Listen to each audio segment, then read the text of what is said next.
Watching Sinner live at Wimbledon is one of the most incredible things I've ever experienced, and I don't say that lightly. The atmosphere in the stadium was nothing like you see through a television screen, and there were some small details about Sinner himself, the court, and the whole production around the match that genuinely surprised me. So today I want to talk you through what it's actually like to sit in court 1 and watch one of the best players in the world up close, and all the things the broadcast simply doesn't show you. It's Tuesday the 7th of July, and this day specifically was the most packed Wimbledon has ever been, in my opinion. Maybe this is because Djokovic was playing Felix Auger-Aliassime later this on centre court, or maybe it's just because Sinner and Djokovic were playing on the same day. It did already feel like the entirety of Wimbledon was holding its breath just for these matches. And so as I made my way to court 1, the sun was glaring right down onto the court, and my seat wasn't actually that bad.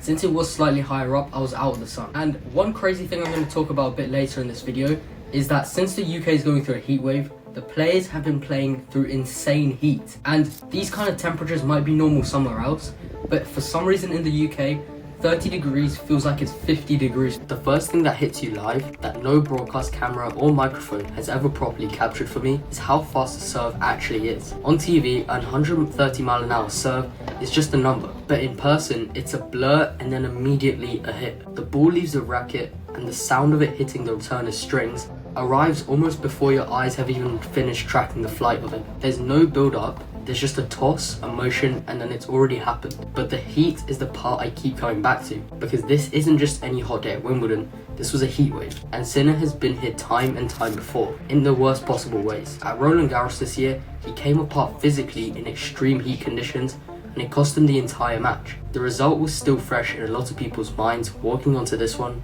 because the question wasn't really, can Sinner beat Struff? It was, has Sinner actually fixed the thing that broke him in Paris? And watching him live, you can see this adaptation in real time. He shortens points, he doesn't get dragged into long rallies he doesn't need to, and even Sinner admitted afterwards that he was trying to shorten these rallies to avoid physical exhaustion in the heat. And this tells you this wasn't an accident, because it was deliberate.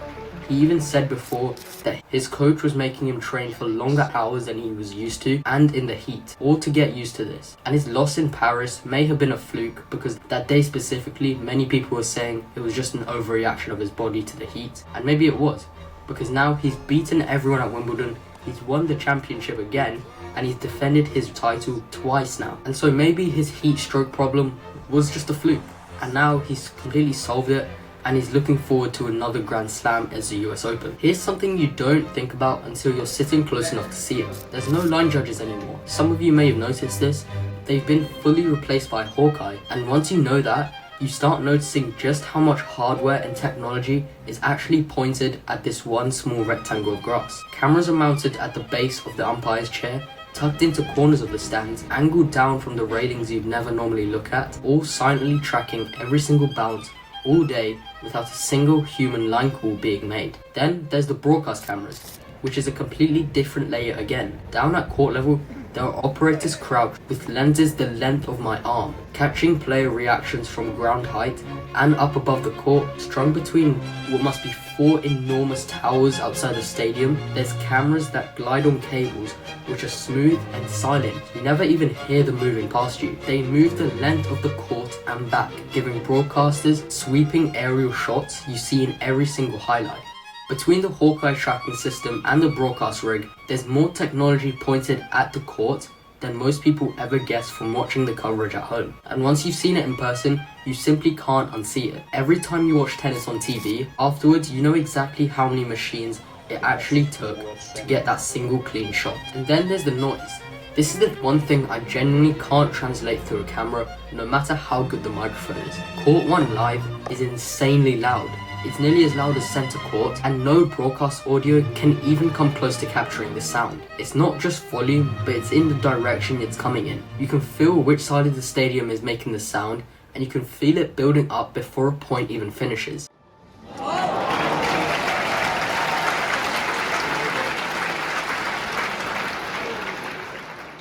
And once a crowd like that commits to a player, it stops being background noise and it actually starts to feel like a force in the match. And that's actually what happened here.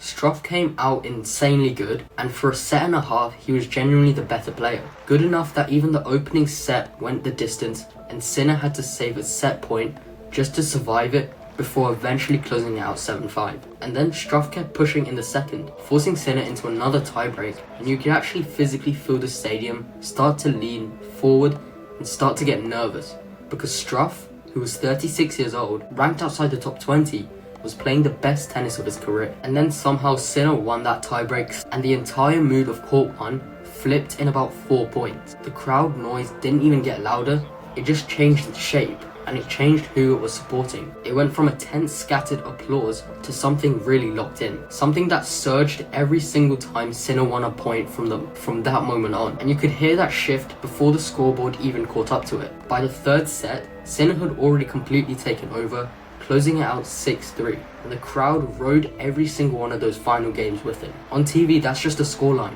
You don't see any difference, but if you're in person, it's a wave of sound that can build up for 20 minutes and then immediately switch sides to the other opponent in just 2 points. You really can't control the crowd unless you're someone like Djokovic or Sinner. The last thing, and honestly my most favourite thing, is how much you notice the small human habits once you get close enough and watch for long enough. Sinner does this fist pump after every single point, not just the big ones, not just break points, but every single point. It's kind of like a reset button he presses after every single point, and he does this for over 3.5 hours straight. You do technically see it on TV too, but you don't clock how relentless and mechanical it is until you've watched him do it 200 times live on a row. And another habit is whether he wins or loses a match, he looks straight to his box each time.